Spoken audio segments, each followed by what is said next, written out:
ప్రభువైన యేసుక్రీస్తు నామమునకు మహిమ ఘనత ప్రభావములు చెల్లునుగాక. నీ వాక్యము నా పాదములకు దీపమును, నా త్రోవకు వెలుగునై ఉన్నది. దేవుని యొక్క వాక్యము మన పాదాలకు దీపంగా ఉంటుంది. మనం ఎక్కడికి నడిచినను ఆ త్రోవకు వెలుగుగా ఉంటుంది. ఆ వెలుగులో మనము నిరంతరము ముందుకు సాగిపోవాలి.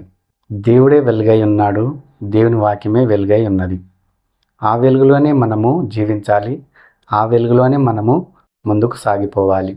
తిమోతికి వ్రాసిన 2వ పత్రిక 3వ అధ్యాయము 1వ వచనము. అంత్య దినములలో అపాయకరమైన కాలములు వచ్చునని తెలుసుకొనుము. ఎలాగనగా మనుషులు స్వార్థప్రియులు, ధనాపేక్షలు, బింకంలాడువారు, అహంకారులు, దూషకులు, తల్లిదండ్రులకు అవిధేయులు, కృతజ్ఞత లేని అపవిత్రులు. అంత్య దినములలో అపాయకరమైన కాలములు వచ్చునని తెలుసుకొనుము. అంత్య దినములలో అపాయకరమైన కాలములు వస్తాయని మనం తెలుసుకోవాలి. ఎందుకంటే అపాయకరమైన కాలములు వచ్చినప్పుడు మనుషులు ఏ విధంగా ఉంటారు అని ప్రభువు మనకు తెలియజేయుచున్నాడు. మనుషులు స్వార్థప్రియులు.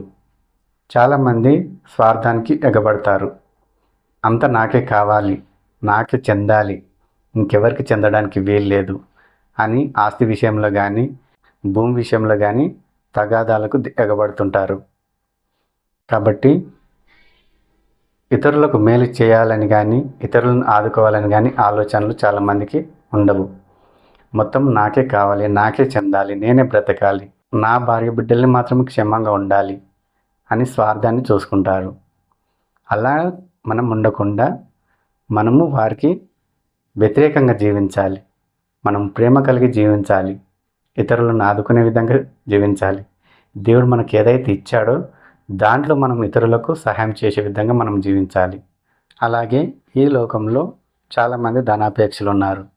ధనము సంపాదించాలి అనే ఆలోచనతో ముందుకు సాగిపోతుంటారు. ఎంత సంపాదించినా వాళ్ళకు తృప్తి అనేది ఉండదు.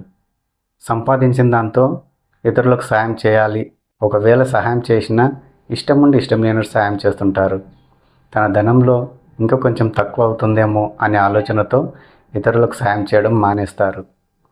కాబట్టి వాళ్ళు సంపాదించిన సంపాదన ఇంకా పెరగాలని చూస్తారు కానీ తగ్గాలని చూడరు.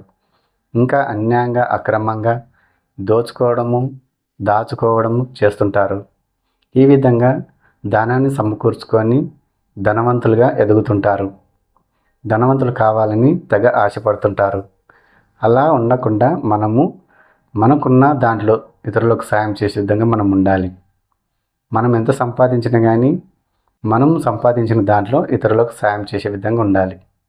ధనాపేక్షలకు అలాగే స్వార్థప్రియులకు కూడా మనం దూరంగా ఉండాలి.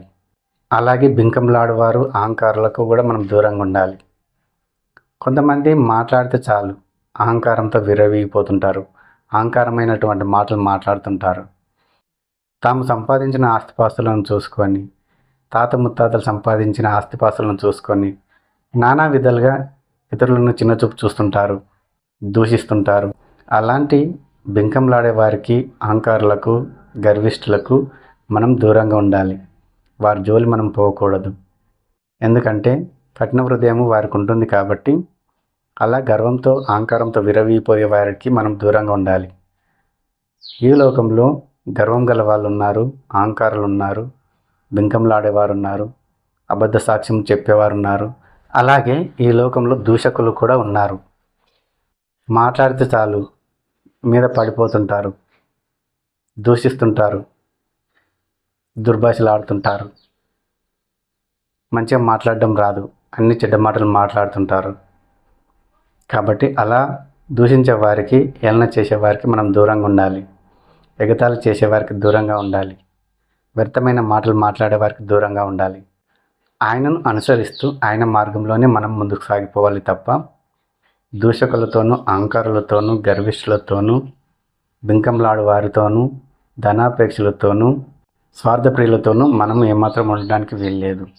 అట్టి వారికి మనం దూరంగా ఉండి జీవించాలి. జీవించినంతకాలము ప్రభు మార్గాన్ని అనుసరిస్తూ ప్రభు చిత్త ప్రకారమే మనం జీవించాలి.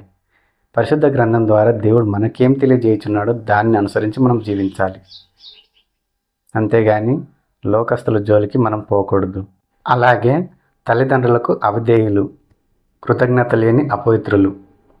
కాబట్టి తల్లిదండ్రులంటే గౌరవం లేని వాళ్ళు, తల్లిదండ్రులను గౌరవించని వాళ్ళు, తల్లిదండ్రులంటే లెక్కలేని వాళ్ళు, తల్లిదండ్రులంటే వారి మాటకు అవిధేయత చూపే వాళ్ళు, తల్లిదండ్రులకు లోబడకుండా ఇష్టానుసారంగా జీవిస్తున్నారు.